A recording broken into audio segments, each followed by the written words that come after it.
Meus irmãos e minhas irmãs, nós gostaríamos de afirmar nesta terceira meditação o que Paulo escreve na carta aos Romanos.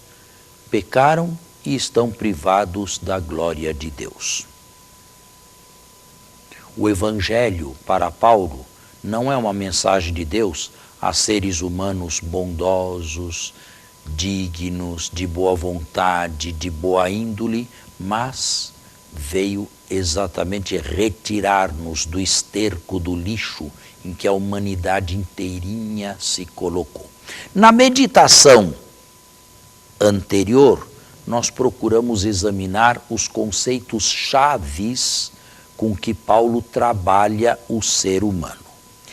Dentre os conceitos chaves, os mais importantes são soma, o homem é corpo, e o homem é sarx, é carne, embora possa ser pneuma também.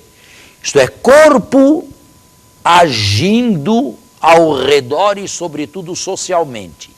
Pneuma se é conduzido pelo pneuma divino, pelo Espírito divino. Sarx, carne, se é conduzido pelo pecado. Mas eu disse na meditação anterior que a sarx, a carne de si, não é um elemento por natureza pecadora. A carne é a componente fraca do ser humano. Fraca, indigente, corruptível, sujeita à corrupção. Nesse sentido, se pode entender Paulo quando diz: a carne e o sangue não podem herdar o reino de Deus. A corrupção não pode herdar a incorruptibilidade. Mas eu disse também que, sendo isto tudo, a carne se tornou um terreno fértil para a entrada do pecado no mundo.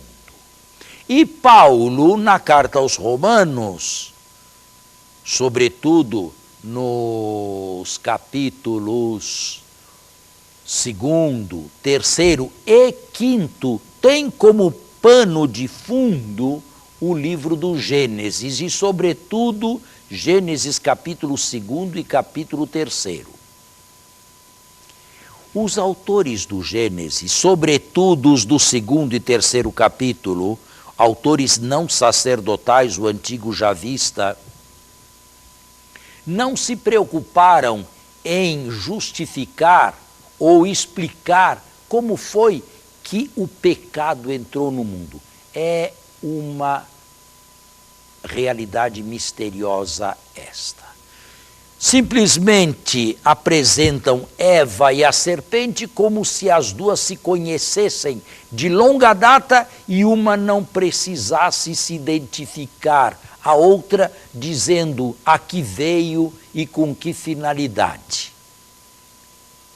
Mais tarde, bem mais tarde, especulações judaicas e cristãs falarão de anjos decaídos, mas isto não se encontra no texto de Gênesis 2 e 3, que Paulo tem diante dos seus olhos ao descrever a situação concreta do homem em estado de acusação diante de Deus. O pecado entrou e encontrou um terreno fértil na carne, isto é, na parte fraca e corruptível do ser humano.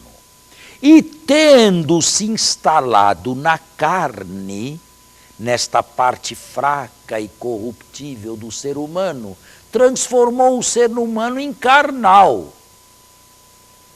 Com outras palavras, transformou o ser humano em pecaminoso. E o pecado instalado na carne leva a carne necessariamente à única alternativa possível: ser destruída na morte. E a que morte se refere o apóstolo? A morte espiritual, a morte biológica, a morte da alma, a morte corpórea, a morte segunda, a todas indistintamente. Portanto, nós temos aqui um trinômio: carne, fraqueza, dissolubilidade, pecado na carne e, como consequência disto, a morte escatológica, a morte definitiva.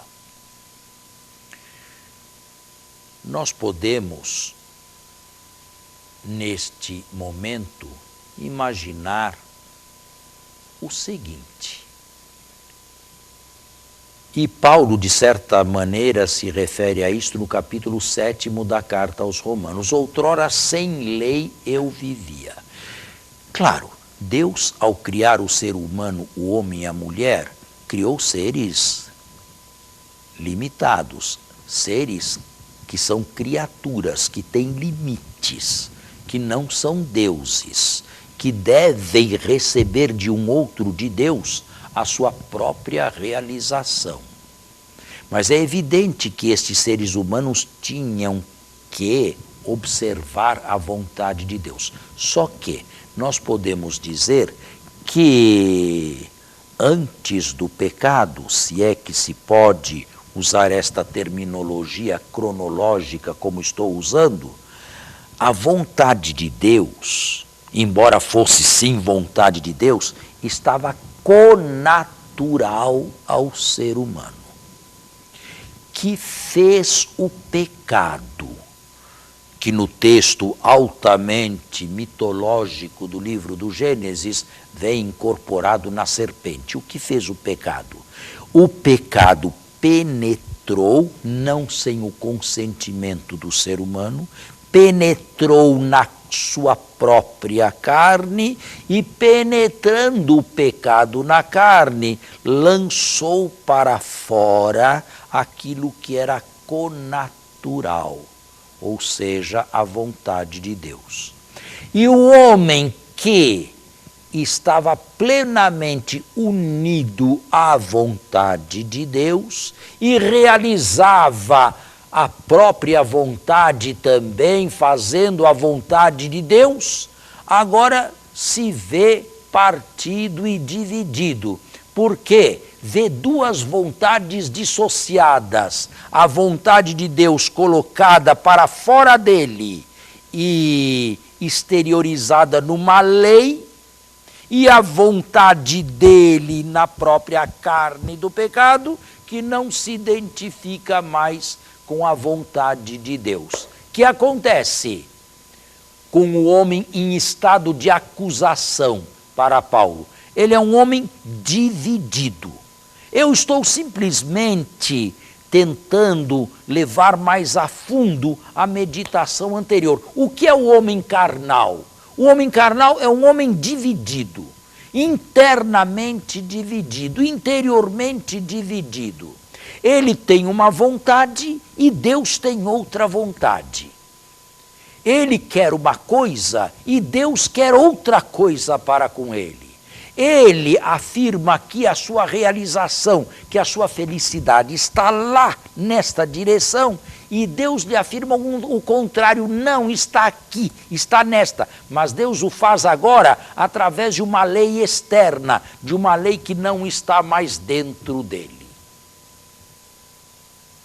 E que acontece quando se divorcia de vontades diante de Deus? Que acontece quando a minha vontade não é mais a vontade de Deus, ou quando a vontade de Deus não é mais a minha vontade? Que acontece comigo quando eu não quero para mim o que Deus me quer, e o que eu quero para mim é o que Deus não me quer? Quem é que ganha neste jogo? É evidente que o homem necessariamente, infalivelmente, sai perdedor. Mesmo porque Deus não é arbitrário. A felicidade se encontra lá, mas o desequilíbrio, a cegueira ocasionada pelo pecado na carne, fez com que, erradamente, eu a visse nesta outra direção aqui, nesta direção oposta. Era como se alguém, mas é um exemplo puramente analógico, era como se alguém visse de longe um latão, simples latão, nada mais, sem nenhum valor, brilhando, e imaginasse que aquilo fosse ouro, e corresse atrás daquele metal precioso, ou fizesse de tudo para consegui-lo. E Deus aqui, deste lado, dizendo, não, aquilo não é ouro, aquilo não vale a pena ser buscado, aquilo não traz felicidade. A pessoa está cega, a pessoa não vê, a pessoa não percebe. A paixão a cegou inteiramente, o pecado a cegou. Este é o homem em estado de acusação diante de Deus. Um homem que, por responsabilidade própria, dissociou a sua vontade da vontade de Deus. E quero dizer que Paulo, ou para Paulo, isto não se deu num passado distante, longínquo, arqueológico, lá no Oriente Médio, ou nos primórdios da história. Não! Isto é a realidade de todos os dias. O homem dissociado de Deus é uma realidade de todas as épocas, de todas as idades, de todas as cidades, de todas as casas, de todo o convívio humano. Há sempre estes que não querem o que Deus lhes quer, mas querem exatamente o contrário. Ou então, vítimas da autarquia. Eu sei perfeitamente qual é o meu fim, eu sei perfeitamente qual é a minha felicidade, eu sei perfeitamente o que me faz feliz, e não preciso de um Deus, de uma instância superior, a me dizer, caminhe por aqui e não lá, porque lá não dá em nada. Não, eu sei o que eu quero, eu não preciso deste Deus. Bem, este é o pecado. Este é o único pecado que está em todos nós. Deste único pecado afloram todos os outros pecados, como se eles não fossem outra coisa a não ser manifestações epidérmicas, purulentas, de uma realidade negativa, mas singular, profunda, que está dentro de cada um de nós. Não se trata de lavar um pouquinho superficialmente, não se trata de um simples banho, não se trata de um simples mergulho, é uma desestruturação absoluta. Paulo não é pessimista. Com a razão, eu posso até admitir que ele esteja certo, com a minha razão, mas com a minha carga afetiva, com as minhas emoções, com as minhas tendências, eu não vou na direção da minha razão, eu vou na direção das minhas paixões. E, vista sob este aspecto, a lei de Deus é uma lei que não traz nenhuma serventia. Não é que ela seja ruim, não é que ela seja pecaminosa, ela é boa, ela é justa, ela é espiritual, afirma Paulo, só que ela é externa, ela não está mais dentro de mim. Ela exige de mim uma coisa superior a mim. Ela exige de mim uma coisa para a qual eu não sinto a menor inclinação. Ela se tornou impotente por causa da carne do pecado que habita em mim. Bem, repito, qual é o fim de tudo isto? O fim de tudo isto para Paulo, sem nenhuma ilusão, sem nenhum superficialismo, é a morte eterna. Esta carne, onde reina o pecado, é uma carne que só tem uma chance, a chance de ser destruída. De ser inteiramente destruída e na morte total. A menos que, então, se aceite a redenção de Jesus Cristo. Mas então, já estamos nos preparando, chegando ao fundo da concepção paulina do ser humano, a ver como é profunda e como operou profundamente a redenção da humanidade em Cristo.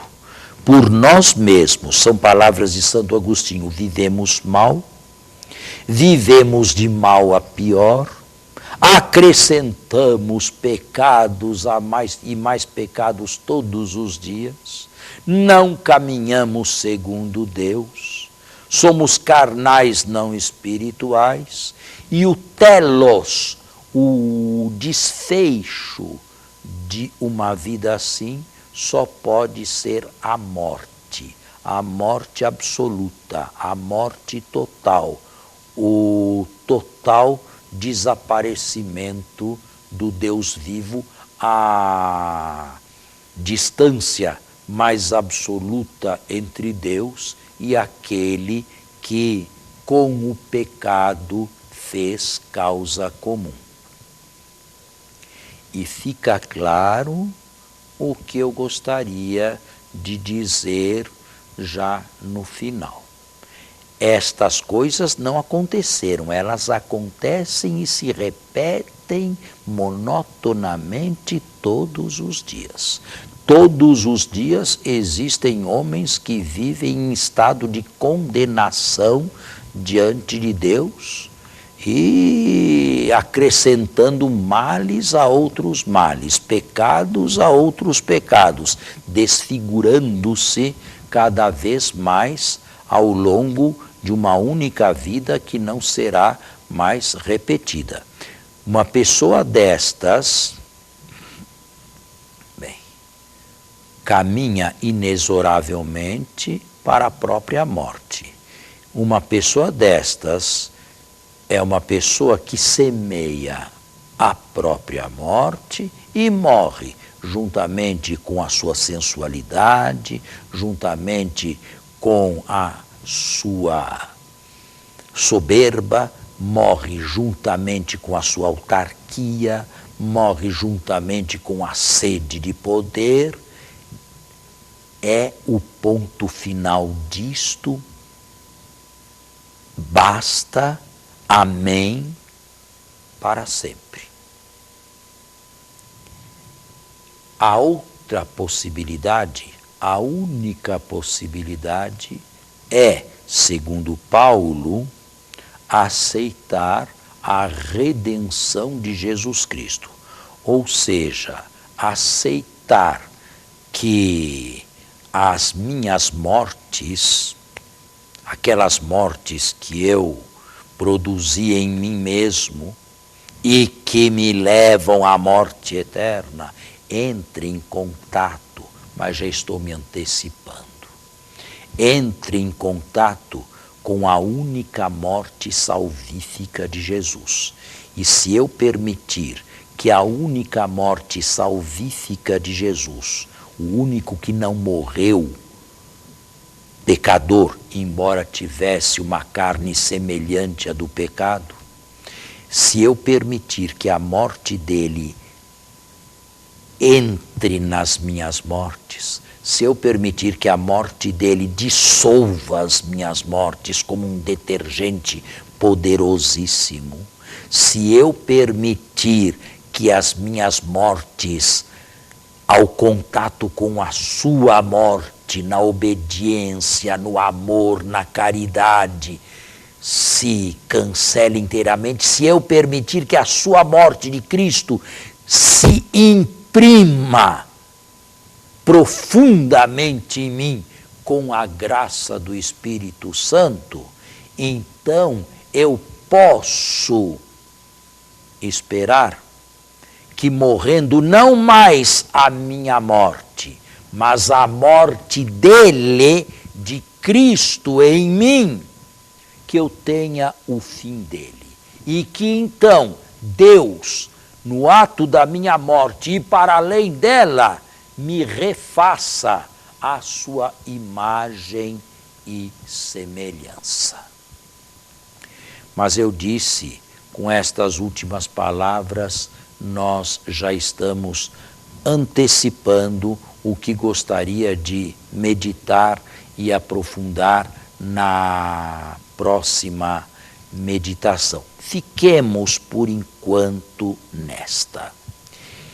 A abstração feita da graça sanante e redentora de Cristo, o gênero humano é aquele ser que eu tentei definir aqui. Ele não é um homem só, eles são todos os seres, todos os homens, todas as mulheres, multidões que, abandonadas a si mesmas, abandonadas a seus caprichos e sem Deus e sem salvação, cavam e cavam constantemente o seu próprio fim, a sua própria sepultura, a sua própria morte.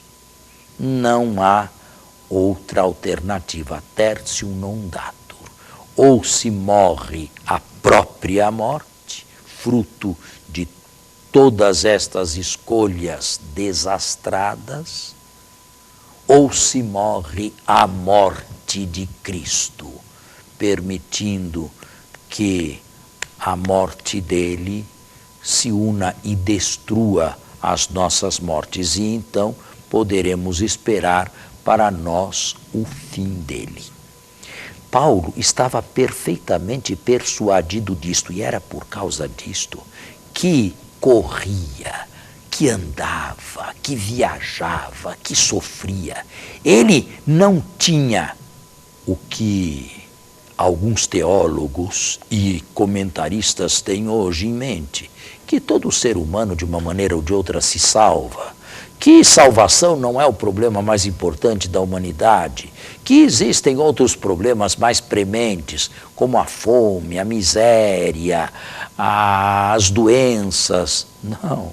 Paulo estava plenamente persuadido de que a humanidade está e esteve sempre em estado de acusação diante de Deus, não fosse o próprio Deus quem escogitasse um remédio, o Cristo, para arrancar a humanidade deste estado de alienação, de pecados e, finalmente, de morte eterna. Paulo estava persuadido de que fora do Evangelho e da aceitação de Cristo há lugar apenas para isso e há lugar apenas para a condenação.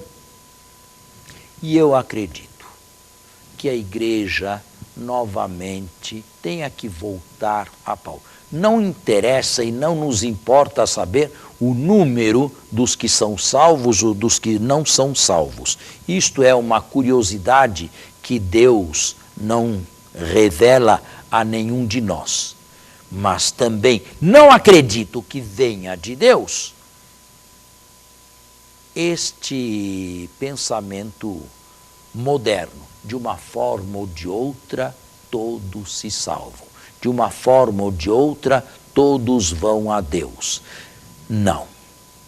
É preciso anunciar o único caminho de salvação, é preciso anunciar a pessoa do único Salvador, o único ser capaz de retirar toda a humanidade, cada um dos seus membros, sem nenhuma exceção, deste abismo de miséria em que nós mesmos nos colocamos sem Deus. Este caminho, esta luz que Deus escogitou e que não está ao nosso alcance de mão, será objeto da próxima meditação. Mas agora, encerrando esta, eu estou convencido de que eu realizei obras de morte e sou capaz ou sou digno de morte eterna. Eu sou capaz de individuar estados, quem sabe passados, de morte eterna dentro de mim. Eu sou capaz de confessar que eu frutifiquei para o mal e não apenas para o bem, e que o bem não habitou sempre no meu coração. Sou capaz de fazer esta confissão audaz durante este encontro e este retiro espiritual?